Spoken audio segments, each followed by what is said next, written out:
Carta abierta de un escritor a la Junta Militar. La censura de prensa, la persecución a intelectuales, el allanamiento de mi casa en el Tigre, el asesinato de amigos queridos y la pérdida de una hija que murió combatiéndolos son algunos de los hechos que me obligan a esta forma de expresión clandestina después de haber opinado libremente como escritor y periodista durante casi 30 años. El primer aniversario de esta Junta Militar ha motivado un balance de la acción de gobierno en documentos y discursos oficiales, donde lo que ustedes llaman aciertos son errores, los que reconocen como errores son crímenes y lo que omiten son calamidades. El 24 de marzo de 1976 derrocaron ustedes a un gobierno del que formaban parte, a cuyo desprestigio contribuyeron como ejecutores de su política represiva y cuyo término estaba señalado por elecciones convocadas para 9 meses más tarde. En esa perspectiva, lo que ustedes liquidaron no fue el mandato transitorio de Isabel Martínez, sino la posibilidad de un proceso democrático donde el pueblo remediara males que ustedes continuaron y agravaron. Ilegítimo en su origen, el gobierno que ustedes ejercen pudo legitimarse en los hechos recuperando el programa en que coincidieron en las elecciones de 1973 el 80% de los argentinos y que sigue en pie como expresión objetiva de la voluntad del pueblo, único significado posible de ese ser nacional que ustedes invocan tan a menudo. Invirtiendo ese camino, han restaurado ustedes la corriente de ideas e intereses de minorías derrotadas que traban el desarrollo de las fuerzas productivas, explotan al pueblo y disgregan la nación. Una política semejante solo puede imponerse transitoriamente prohibiendo los partidos, interviniendo los sindicatos, amordazando a la prensa e implantando el terror más profundo que ha conocido la sociedad argentina.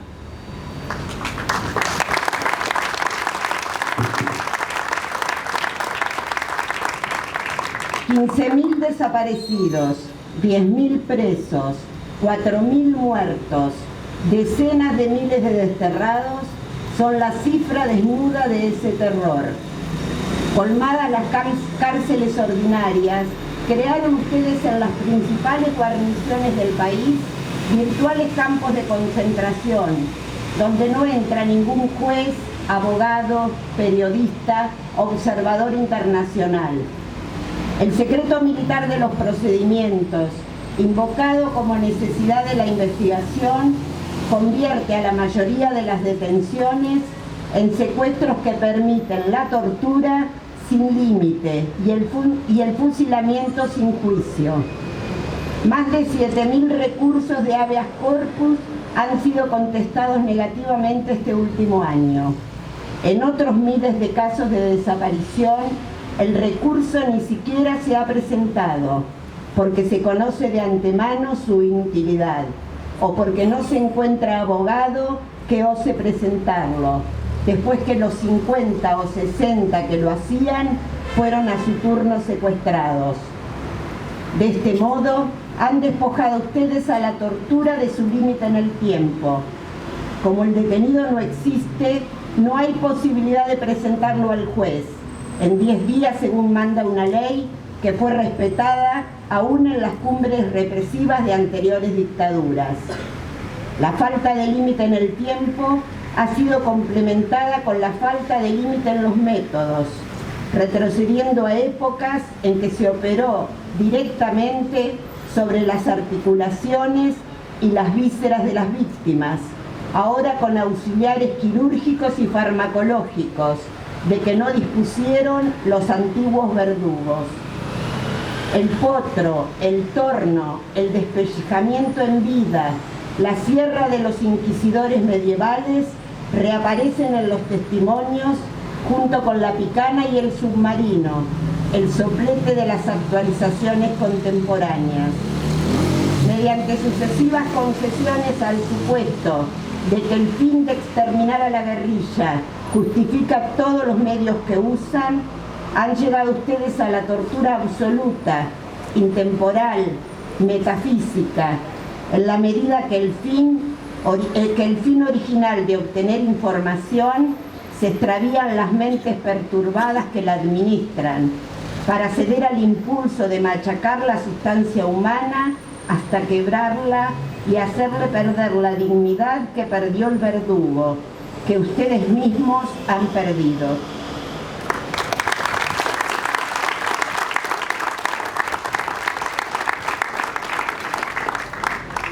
La negativa de esa junta a publicar los nombres de los prisioneros es asimismo la cobertura de una sistemática ejecución de rehenes en lugares descampados y en horas de la madrugada con el pretexto de fraguados combates e imaginarias tentativas de fuga.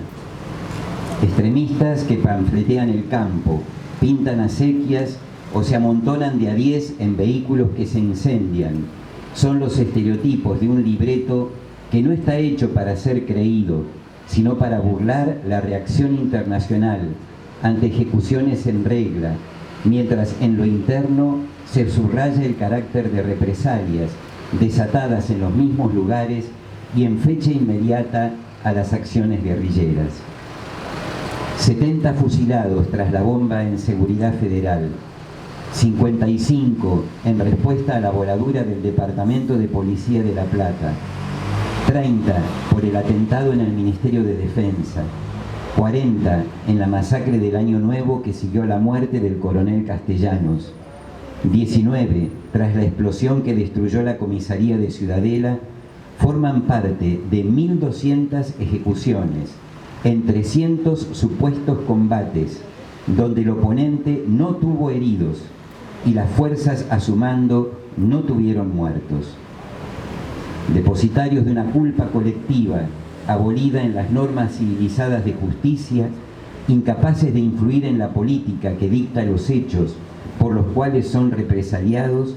muchos de esos rehenes son delegados sindicales, intelectuales, familiares de guerrilleros, opositores no armados, simples sospechosos a los que se mata para equilibrar la balanza de las bajas según la doctrina extranjera de cuenta cadáveres que usaron los SS en los países ocupados y los invasores en Vietnam.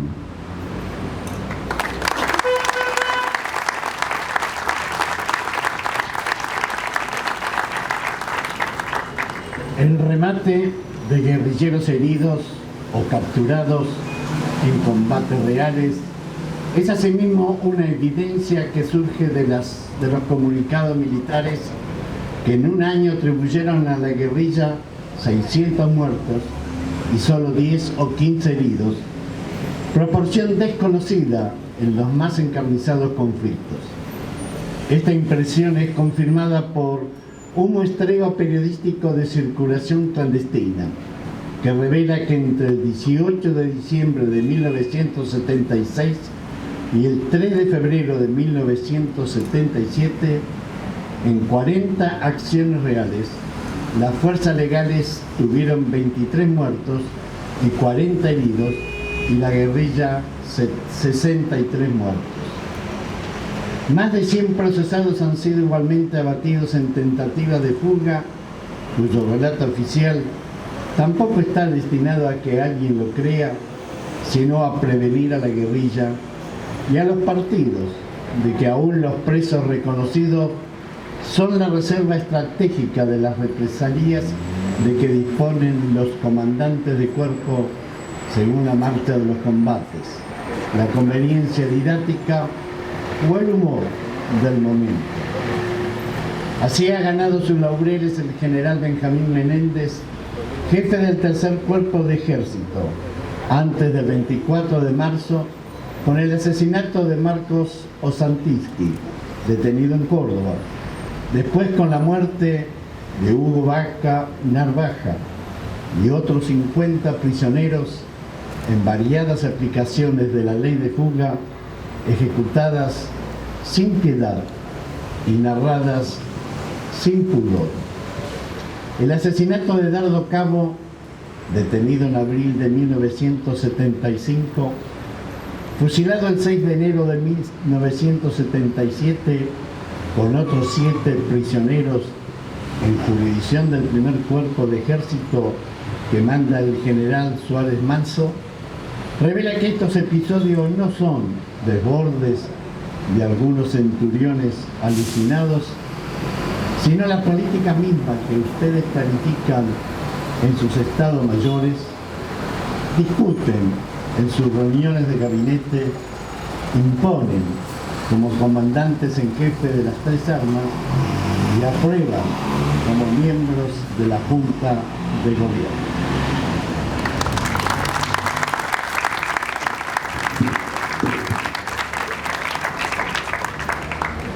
Entre 1.500 y 3.000 personas han sido masacradas en secreto después que ustedes prohibieron informar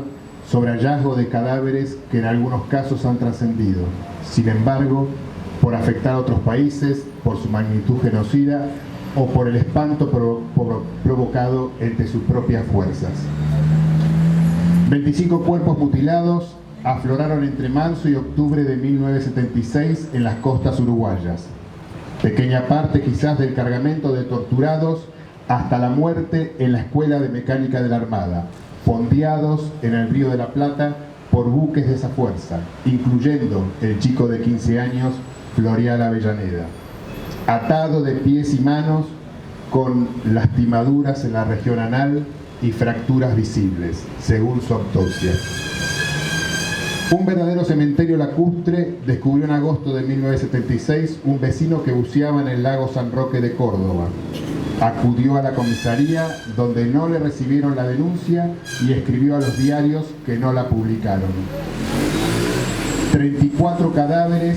en Buenos Aires entre el 3 y el 9 de abril de 1976. 8 en San Telmo el 4 de julio. 10 en el río de Luján el 9 de octubre. Sirven de marco a las masacres del 20 de agosto que apilaron 30 muertos a 15 kilómetros de Campo de Mayo y 17 en Lomas de Zamora. En esos enunciados se agota la ficción de bandas de derecha, presuntas herederas de las 3A de López Rega, capaces de atravesar la mayor guarnición del país en camiones militares, de alfombrar de muertos el Río de la Plata o de arrojar prisioneros al mar desde los transportes de la Primera Brigada Aérea sin que se enteren el general Videla, el almirante Macera o el brigadier Agosti. Las 3A son hoy las tres armas, y la junta que ustedes presiden no es el fiel de la balanza entre violencias de distinto signo, ni el árbitro justo entre dos terrorismos, sino la fuente misma del terror que ha perdido el rumbo y solo puede balbucear el discurso de la muerte.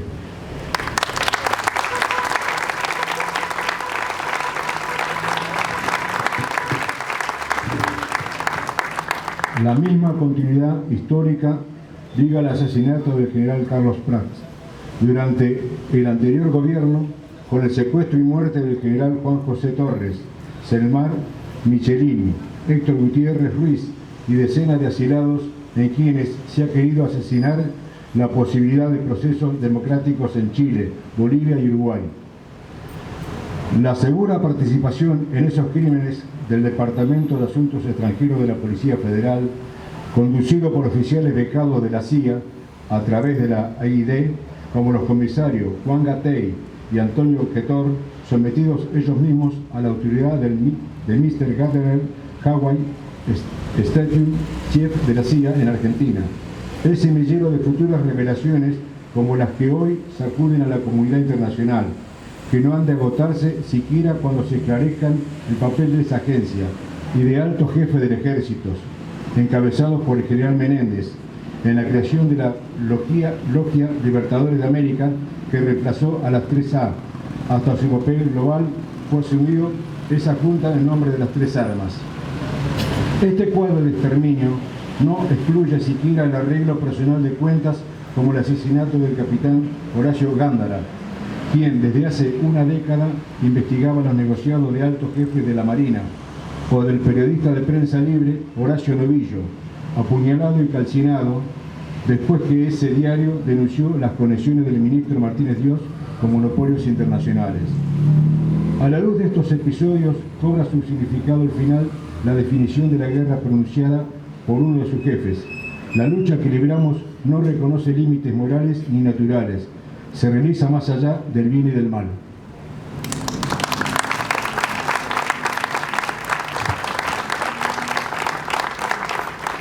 Estos hechos que sacuden la conciencia del mundo civilizado no son, sin embargo, lo de mayores sufrimientos han traído al pueblo argentino, ni las peores violaciones de los derechos humanos en que ustedes incurren. La política económica de ese gobierno debe buscarse no solo la explicación de sus crímenes, sino una atrocidad mayor que castiga a millones de seres humanos con la miseria planificada.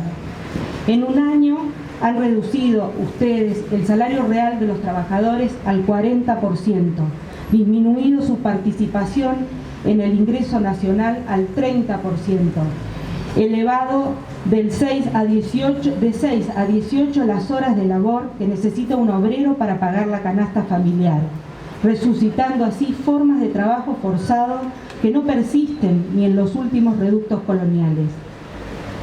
congelando salarios a culatazos mientras los precios suben en las puntas de las bayonetas, aboliendo toda forma de reclamación colectiva, prohibiendo asambleas y comisiones internas, alargando horarios, elevando la desocupación al récord del 9%,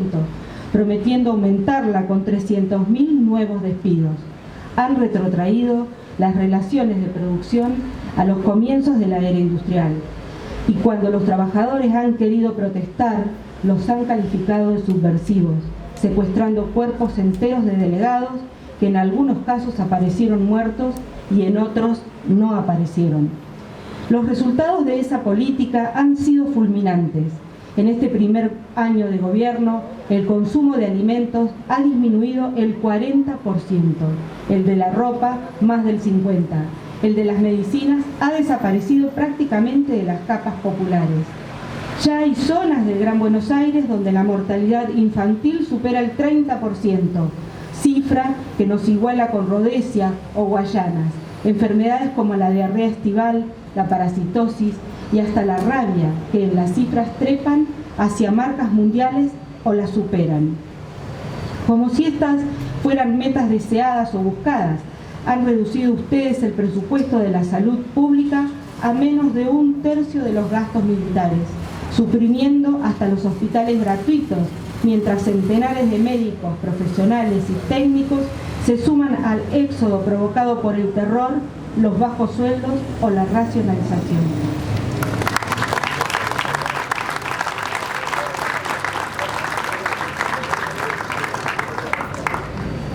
Basta andar unas horas por el Gran Buenos Aires para comprobar la rapidez con que semejante política la convirtió en una villa miseria de 10 millones de habitantes.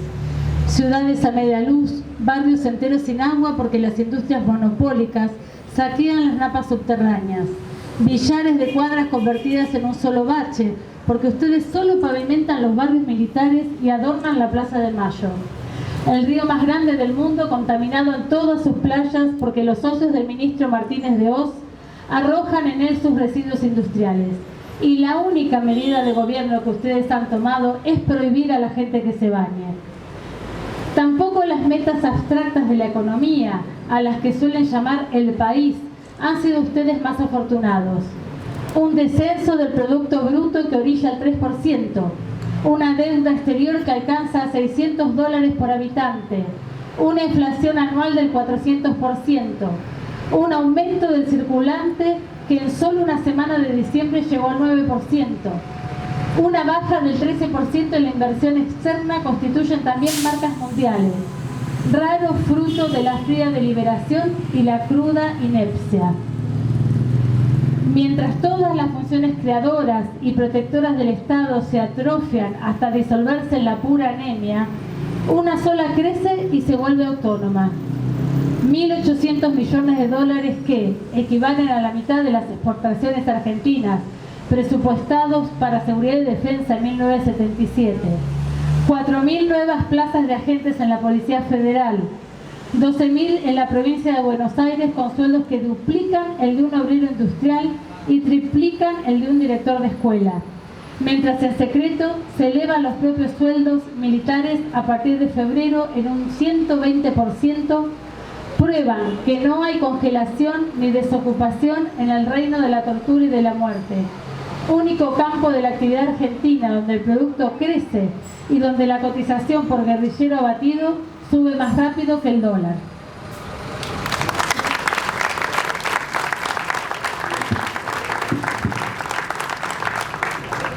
Dictada por el Fondo Monetario Internacional, según una receta que se aplica indistintamente al Zaire o a Chile, a Uruguay o a Indonesia, la política económica de esta Junta solo reconoce como beneficiarios a la vieja oligarquía ganadera, la nueva oligarquía especuladora y un grupo selecto de monopolios internacionales encabezados por la ITT, la ESO, las automotrices, la US Steel, la Siemens, al que están ligados personalmente el ministro Martínez de Oz y todos los miembros de su gabinete. Un aumento del 722% en los precios de la producción animal en 1976 define la magnitud de la restauración oligárquica emprendida por Martínez de Oz, en consonancia con el credo de la sociedad rural, expuesto por su presidente Celedonio Pereda, llena de asombro que ciertos grupos pequeños pero activos sigan insistiendo en que los alimentos deben ser baratos. El espectáculo de una bolsa de comercio donde en una semana ha sido posible para algunos ganar sin trabajar el 100 y el 200%, donde hay empresas que de la noche a la mañana duplicaron su capital sin producir más que antes. La rueda loca de la especulación en dólares, letras, valores ajustables, la usura simple que ya calcula el interés por hora, son hechos bien curiosos bajo un gobierno que venía a acabar con el festín de los corruptos.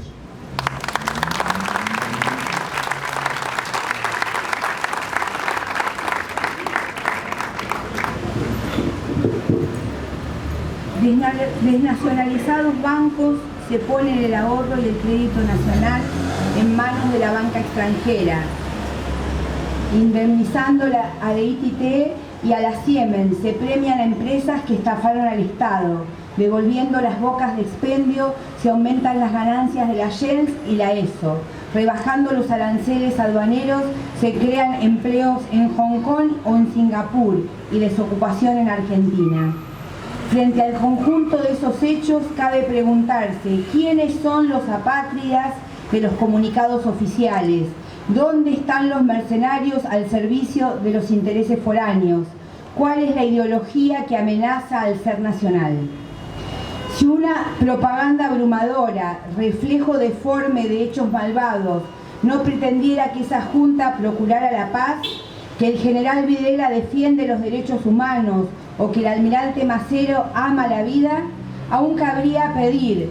a los señores comandantes en jefe de las tres armas que meditaran sobre el abismo al que conduce al país tras la ilusión de ganar una guerra que, aun si mataran al último guerrillero, no harían más que expresar bajo nuevas formas, porque las causas que hace más de 20 años mueven la resistencia del pueblo argentino no estarán desaparecidas, sino agravadas por el recuerdo del estrago causado y la revelación de las atrocidades cometidas. Estas son las reflexiones que en el primer aniversario de su infausto gobierno he querido hacer llegar a los miembros de esta Junta, sin la esperanza de ser escuchado, con la certeza de ser perseguido, pero fiel al compromiso que asumí hace mucho tiempo de dar testimonio en momentos difíciles. Rodolfo Walsh, cédula de identidad 28.450.022, Buenos Aires, 24 de marzo de 1977. Compañeros y compañeras desaparecidos y asesinados, presentes.